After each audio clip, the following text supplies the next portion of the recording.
My name is Keon Davis. I'm the owner operator. We started about 5.5 years ago inside Max Fitness. Okay. Was it September the 11th, September the 12th, 2011? And what made you decide to get started in the smoothie business? Well, actually, it was a deal where me and one of my friends, we were just talking about how much excess money we spend, and he was telling me that he was in the gym, and the guy in the gym, he was spending $2,000 a month in the gym, and I was like, what? Like, how are you doing that? And he was like, well, the guy, he has a smoothie bar. He has pre-workout shots, sandwiches, things like that. He was like, I spend $20, $30 with him every day. And I was like, wow. And so I worked out at the gym, and they had an area, but it was kind of dead. Nobody was really doing anything with it. Yeah. I was like, I think I can do that. That sounds like an idea that I can do. And so from there was like the initial idea of me doing something inside the gym, from making the smoothies and things like that. And how did you first start promoting it when you worked in Max Fitness?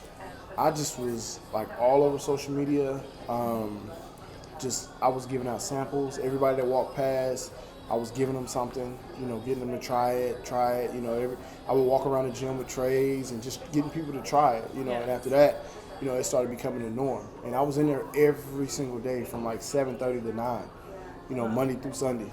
And then how did you evolve from Max Fitness? Because I know you have a food truck. Right. Well, we started in Max Fitness. About 6 months later, we opened up another gym in Max Fitness in Columbus. So Columbus is an hour ahead, an hour Yeah. away.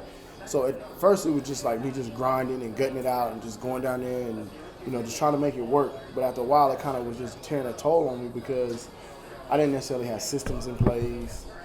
We ran out of something down there. It was like, well, I can't come down there, because I'm down Yeah. here, So it was nothing that could possibly work. So I ended up closing that one down. And at the time that I was supposed to be down there, I had somebody working in Auburn. I was working out, and I was sitting in the sauna, and I was kind of just, kind of mad because I had upset I had to close my store down. And I met the guy that was dealing with the food service stuff on campus. And I was telling him what I did, and he was like, well, have you ever thought about putting your concept in a food truck? I was like, nah, but if that's what it's going to take to get on campus, I can do it, Yeah. And so that was the initial idea for that, and that was kind of the opportunity there. And luckily, I was just in the right place at the right time, and they were looking for something like my product to put on campus at the time. So this is like the first like brick and mortar, Yeah. like prototype store.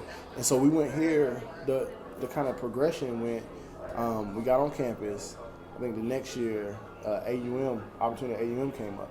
And so we took that opportunity at AUM, but at the same time, we took the opportunity at the Wellness Kitchen too.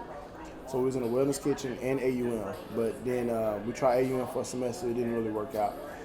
We tried the Wellness Kitchen, and it was an adjustment, so they Yeah. kind of wanted to go another direction. The athletes and the students loved it, but administration-wise, it didn't make sense for them to pay that much money, for that product. So we got out of there, and then we went into Walmart. So I won a National Urban League elevator pitch competition and the Black Enterprise elevator pitch competition. And I got the Entrepreneur of the Year award from the Black Enterprise. And so from there was the opportunity to put our business on a national level. So people all around the country knew about our business. And so it kind of raised the eyebrow for Walmart. And it was like, well, this is something nice that we can put in our stores, to kind of see if it works. So that was the initial deal with Walmart and how we got in there. And from there, I just kind of wanted a franchisable prototype. I wanted something that was my own. Every other store that I've been in somebody else's, Yeah. store, and I've just been able to do whatever we could do within that perimeter of things. So I kind of had an opportunity. We did a big event, and this location was open. How did social media change from when you first started Max Fitness to now? It kind of evolved because now you have more people doing more things on social media. You know what I mean? So you have a bigger involvement. You have more people actually paying attention to it. Whether it's the young kid. I got a son that's 11. He's on social media too. My grandmother's on social media. So no matter what I do, I can reach a broad audience. Yeah. Depending on who I am, where I'm from. All those different type of things as well. So it gives me an opportunity to still reach the masses and give people on a global scale to see what we do. Because I had people from Australia contact me via Instagram, just based off of what I post, and the interest in possibly doing the same thing in Australia, so it was that was kind of cool to me to kind of see that people are paying attention to us in other countries, and seeing the things like that evolve. And Instagram, how has that changed for you? Oh, Instagram is a game changer, Because because your favorite one. yeah, just basically because if you think about it, Twitter is more verbal, it's more information based. Facebook is more information based with a little bit of pictures. Well, Instagram is all visual, so it eliminates the thinking process for people to have to read information and see what's going on, rather than just actually visualizing it and just seeing it like, oh, okay, that's a smoothie. Yeah. You don't have to read and see that's a smoothie. You can, oh, that's a smoothie there, or different things like that. So when you posting different things, and then I found out that people love to see themselves. They love to see themselves on somebody else's platform. So once I found that out, that's when I really started using it. And so I started taking pictures of all my customers. Every customer that would allow me to take a picture, I would take a picture and put it on my social media. And that built such an awareness, like, oh, I'm on Smoothie Groove's Instagram. You know what I mean? Yeah. Well, how do I see my friend on your Instagram? How do I get on there? It's like, well, just get a smoothie. I'll take a picture of it. Like, oh, okay, cool. And then it just like a snowball effect. And then now everybody wants to be involved in it and want to be a part of it. And it makes everybody feel a part of what we're doing.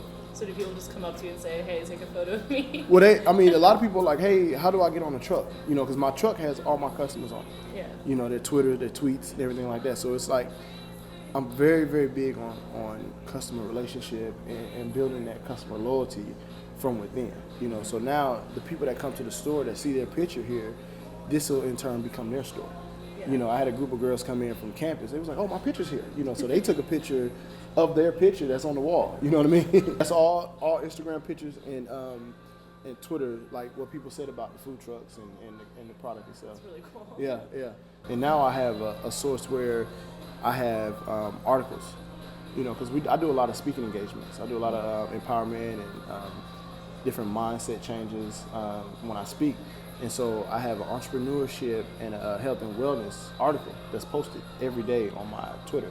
So that's been a great thing that's helping the content build, just giving away information. Is that more blogging aspect or? It's more, I look at it more as relevance. Okay. You know what I mean? So, I can have an article post up every day. I don't have to touch it. It posts up on its own, but it's still relevant to what I want it to be. So now I'm giving away free information, and I want to be able to give out free information.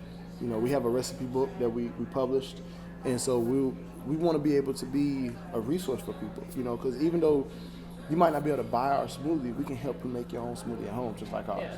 You know what I mean? So we do a YouTube channel. They say Making Smoothie Magic at Home.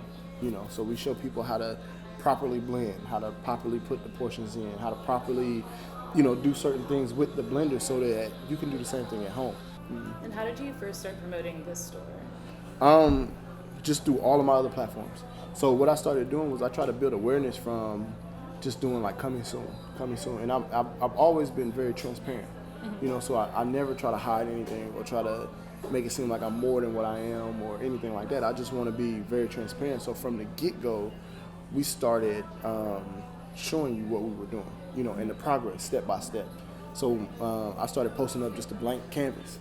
Then I posted up my plans, and then I posted up the start, when it was just bare bones. And, so we just continue to post the progress so people can kind of see from the beginning to like where we are now, and it gives people like a satisfaction, like they're kind of there with us, even though they might be in a whole nother state, but they can kind of identify and say, oh, I see, you're doing a new store. How's it going? And it gives them something to talk about and things like that. Do you think that's your main, marketing strategy is just like getting people to like feel like they're part of you and part of the company? Oh yeah, I think that's the biggest thing, because I want people to kind of look at our location and our business concept kind of like a modern day Cheers. Where people can go and it's like a family atmosphere, it's a fun atmosphere, because I don't put an age on my target market, because we have a healthy kids initiative, we have a healthy older adult initiative, and we want to kind of reach the masses because we have a product that everybody can enjoy. You know what I mean? So we want to kind of hit every different range that we can and give them something, because we have something for everybody. And we're not trying to like make everybody our our go-to, but we just have something to offer everybody.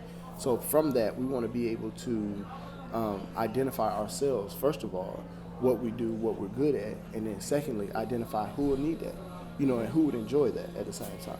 So, And how do you think you're going to expand from here? Are you going to continue making more brick and mortar stores? I think the plan is what we want to do is we really want to focus on the store, make this store as like foolproof as possible. Make this store to the point where it forces us to grow. You know what I mean? And really give people the opportunity to get embedded within the community. Start doing birthday parties and social events in here and meetings and things like that, and start getting this location to be that spot. And from there, like I said earlier, it'll be our prototype to start franchising.